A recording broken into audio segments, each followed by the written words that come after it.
And happy birthday to our dear pastor. Saan tayo magla-lunch mamaya? Sa district. Pwede na. Amen. Ang ating pong devotion sa umagang ito po ay about spiritual blessing for those who are called. Amen. Spiritual blessing for those who are called.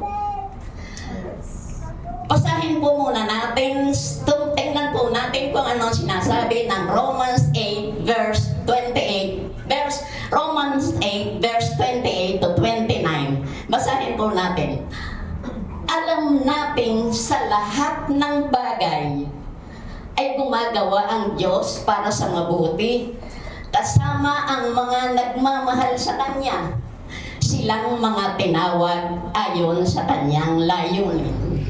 29, sapagkat sa mulat-mula pa'y alam na ng Diyos kung sino ang magiging Kanya, at ang mga ito'y pinili niya upang maging katulad ng Kanyang anak. Sa gayon, siya ang naging panganay sa lahat ng maraming magkakapatid. Salamat po sa pagkabasa ng Kanyang banal at makapangyarihang salita. Tayo po ay sandaling yumubo at manalangin. Yes, Lord, sa umagang ito, sama-sama po kaming humihingi ng gabay at patnubay na nawa samahan kami ng banal na Espiritu upang ang iyong aralin na gusto mong ipaabot sa iyong mga anak ay madama ng bawat isa at higit sa lahat, matanim po sa puso naming lahat ang aral na ito. Kaya po sa umagang ito, dinadalangin namin na kami ay ang holy presence ng ating Panginoon ay sumaamin sa bawat isang mga anak mong naririto sa umagang ito. This we pray in Jesus' name. Amen and amen.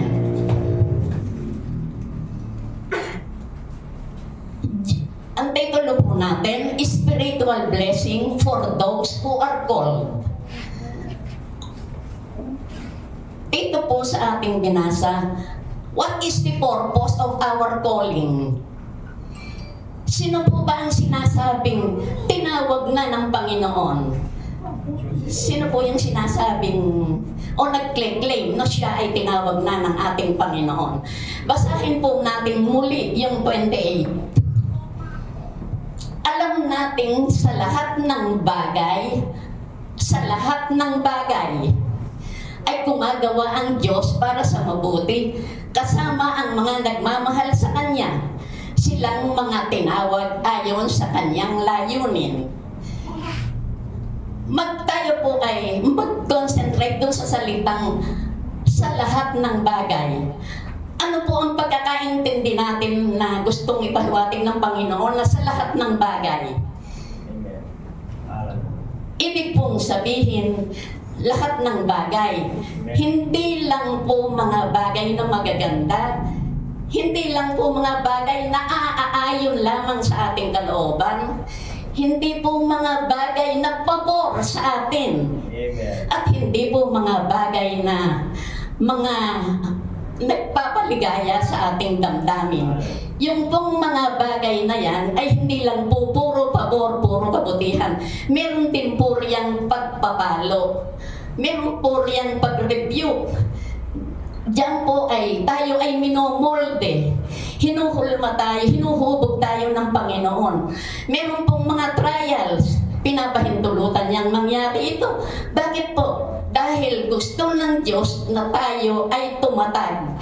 Kaya kung ano man po ang mga pagsubok o mga bagay na ating nadadaanan, ipagpasalamat po natin ito dahil ito ay malaki ang maitutulong sa ating pagbabago. Amen po ba? Kaya yung pong lahat ng bagay yan, hindi lang po magaganda yan. Hindi po puro pwedeng maganda. Meron po talagang mga pagsubok. Amen po. Kaya po, what is the greatest calling doon sa mga tinawag?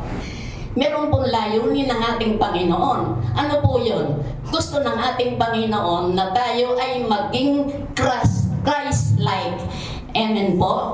Na dapat magkaroon tayo ng Christ-likeness. Di po ba? Yan lang po yung goal ng Panginoon. Tayo ay maging Christ-like. Amen po.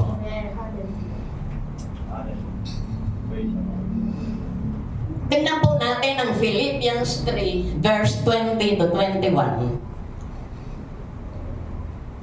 Subalit, sa kabilang dako, tayo ay mga mamamayan ng langit. Amen. Mula rooy, hinihintay nating may pananabik ang Panginoon. Hesus Kristo, ang ating tagapagligtas. Amen po.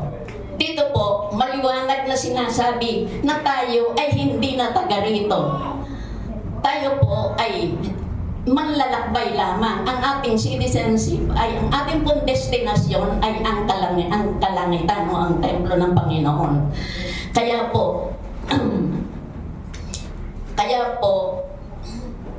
ang isang magandang halimbawa po na para maliwanagan natin na tayo dito ay manlalakbay lamang.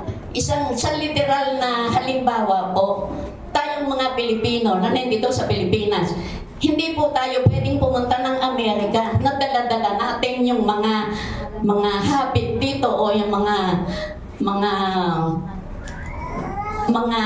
gawain dito sa Pilipinas dahil yung mga tradisyon. Dahil iba po yung tradisyon dito at tradisyon sa Amerika. Gayon din po, ang vice versa, sila po hindi nila pwedeng dalhin yung mga habitual na ginagawa nila ron, hindi nila pwedeng dalhin dito sa Pilipinas. Ang tendency po nun, iiwanan natin yung mga tradisyon na iyon. Sa spiritual naman po, ibig sabihin yung mga katangian natin dito, yung mga dala-dala nating mga kaugalian na mga hindi kalugod-lugod sa ating Panginoon, yung po ay hindi iiwanan natin. Hindi po tayo makakapunta ng kalangitan pag dala-dala natin yun. Amen po? Tingnan po natin kung ano sinasabi ng Efeso 1:4. Bago palikhain ang sanlibutan, ay pinili niya tayo upang maging Kanya sa pamamagitan ng ating pakikipag-isa kay Kristo at upang tayo ay maging banal at walang kapintasan sa harap niya dahil sa pag-ibig ng Diyos. Amen.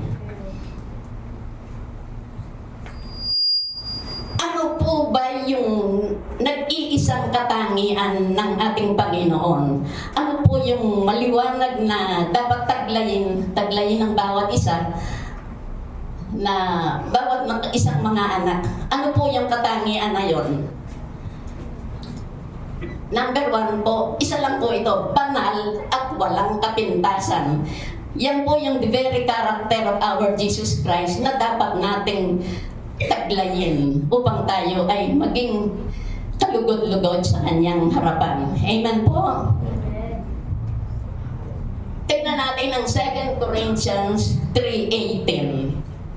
Ayan, maganda po ito. At ngayong naalis na ang talukbong, nagniningning sa ating mga mukha ang kaluwalhatian ng Panginoon. At ang kaluwalhatian iyan na nagmumula sa Panginoon na siyang Espiritu ang siyang magbabago sa atin mula sa isang antas ng kaluwalhatian hanggang tayo'y maging kalarawan niya. Yes.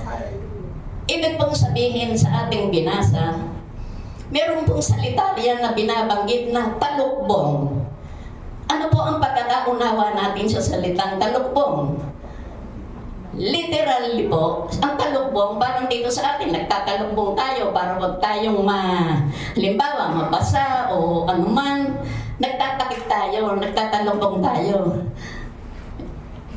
Dito naman po, yung talukbong na sinasabi, dapat iwaksina natin sa ating isipan ang mga makamundong bagay, mga makamundong gawain na nagsisilbing hadlang sa ating pagbabago. Ibig sabihin, alisin na natin yung mga hadlang na yan, na siyang nagiging dahilan kung bakit tayo hindi makapagbago. Dapat alisin natin yung mga pagnanasa ng laman, ang mga gawa ng sanlibutan ito na iniibig pa at hinahangad pa ng mga tao na ayaw bitawan. Dahil, bakit po ayaw bitawan? Dahil tayo po ay nasa kamunduhan pang ito. Kaya hindi po, wala pong paraan para tayo ay alpas sa mga gawain ng kamunduhan ito. Mawawala lang po yan, yung mga makamundong gawain na yan. Kung sa sarili lang po natin, hindi po natin kayang alisin, yan po ay mawawala lamang sa tulong ng banal na Espiritu. Amen po.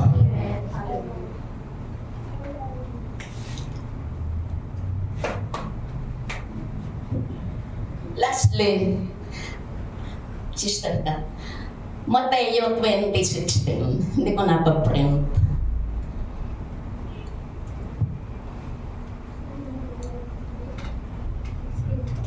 King James Version.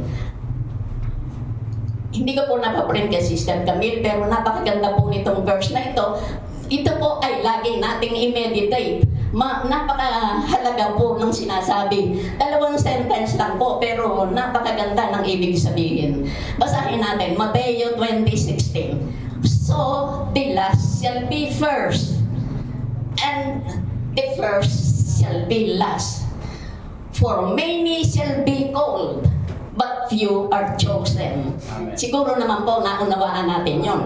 Marami pong tinawag, pero hindi po lahat ay napili. Amen po? Yan lang po yung iiwanan kong verse na pagbulay-bulayan natin dahil makakadagdag po yan sa kaalaman natin at paglago sa mga salita ng ating Panginoon. Marami pong salamat, and to God be all the glory. Nawa, meron po tayong kahit maliit na lesson na natutunan at ito po ay ating maipamuhay. More elaboration coming from the pastor in just a little while. Thank you po.